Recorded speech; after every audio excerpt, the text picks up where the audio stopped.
Hey guys, so if you want to organize your team and have full control of your team member Google Calendar, I'm going to show you the process how your team member delegate their calendar to you or to the manager, so the manager or the admin whatsoever have full control of their calendar or their employees' calendar. For me, it's really amazing because I don't need to pay a tool to do that for me. It wouldn't replace the project management tools because that's a different aspects versus in the Google Calendar. But what really this Google Calendar thing could give you a benefit is you can see all of the works that your team member are currently doing and needs to be done without clicking them. Like, it's really annoying and unhealthy to keep asking, hey, what's your task? Hey, what do you need to do right now? Hey, this is what you need to do. It's really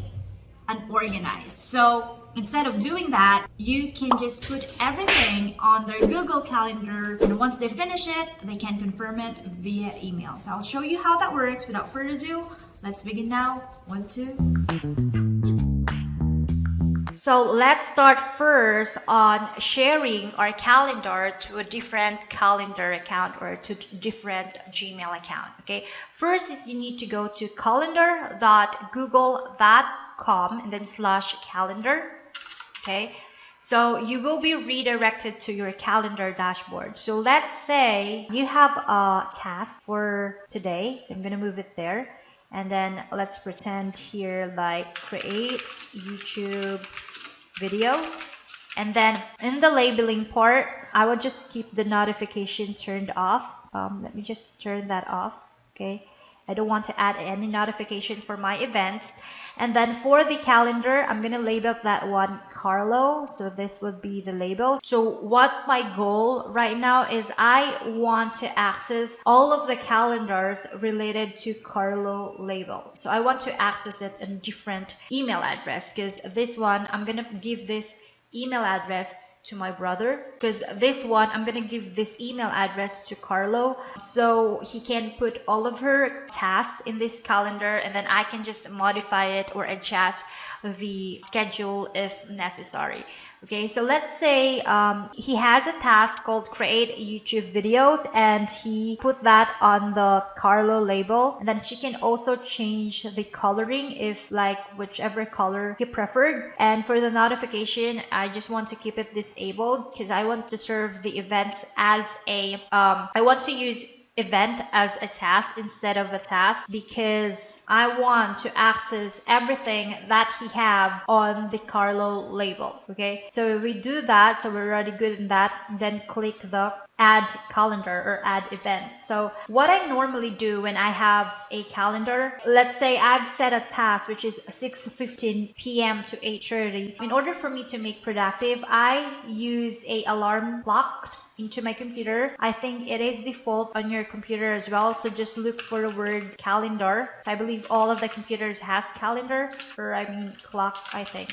Yeah, alarm and clock. So if you want to be productive, I would suggest that you set a timer or alarm on every specific task. So let's say, as I said here, his task is to create a YouTube videos from 6:15 p.m. until 8:30 p.m. So I'm gonna click in add timer, not add timer. Go to the alarms, and then I'm gonna set like I want to get notified before 10 minutes.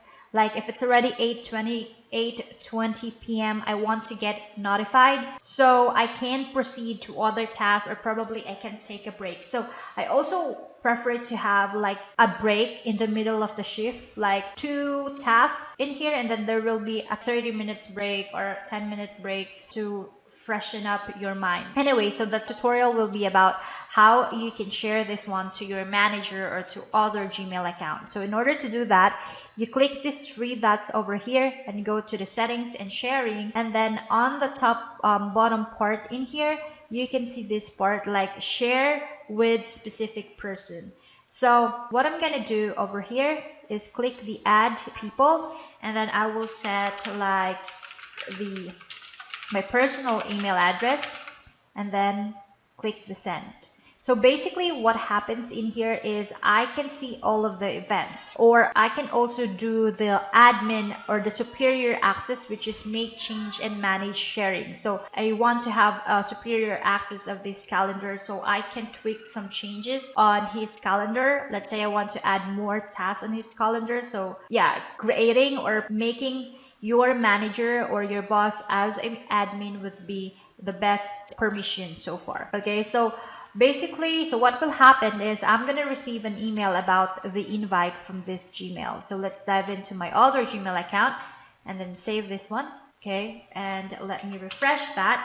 And I believe it should be in the update section. Yeah, so this one, as you can see here, there is like an invitation from this Gmail account. So what I can do here is add this calendar. So what will happen is when I click this add this calendar, the Carlo label will be added into my calendar like this one. So if I want to see the tasks related to Carlo, I can just tick this one and like boom, I can see all of the tasks that Carlo is doing. And I can also make changes if I want to, like I just need to double click that. And then let's say instead of creating, like he set it into 6:15 to 8:13, let me just set it to 7. Let's say I want her to shorten the process. So instead of 8:30, I want it to be 7 p.m. only. So it will automatically adjust in Carlo's calendar.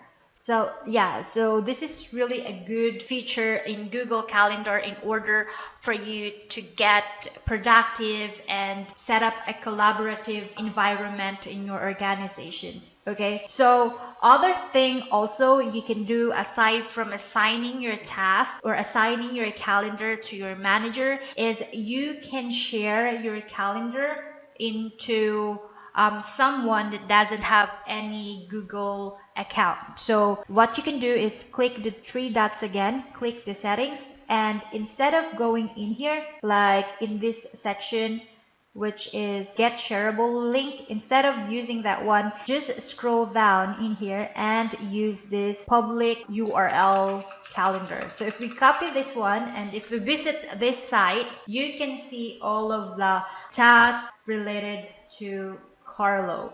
So this would be really a good fit for you to see what your team is doing on and make some changes. And also I would suggest to frame and paste this embed code to your team member so the manager can see all of the tasks that your team are doing. So if there's any tweaking that needs to be done, there is some deadlines that needs to delegate to someone, then this will be really an organized process to keep you on loop. What are the things that have been done and what are the things that needs to be done? So I think this would be a good process in order for you to keep on loop. And that is my process so far. I want to know how you manage your team as well. Do you use a project management tools or do you use just a calendar or Google Calendar? For my client, we use different kind of project management tools depending on the client's preference. We use sometimes Monday, sometimes Asana and other stuff. But for internal recording, we use calendar because I always want to put all of my daily tasks and I want to be really proactive in terms of documenting what are the things that I have done in that specific time. I prefer to use the Google Calendar over other project management tools. But again, project management tools is super great in terms of checking what's the progress of the task, especially if there is a backlog. Google Calendar doesn't have the power for you to track your backlog. So I would suggest to use a project management tool instead of Google Calendar. This one is just good for tracking the daily tasks you have done so far with the team. This one is great for tracking daily tasks with your team, but if it already involves deadline and backlogs, then I definitely suggest to use a project management tools.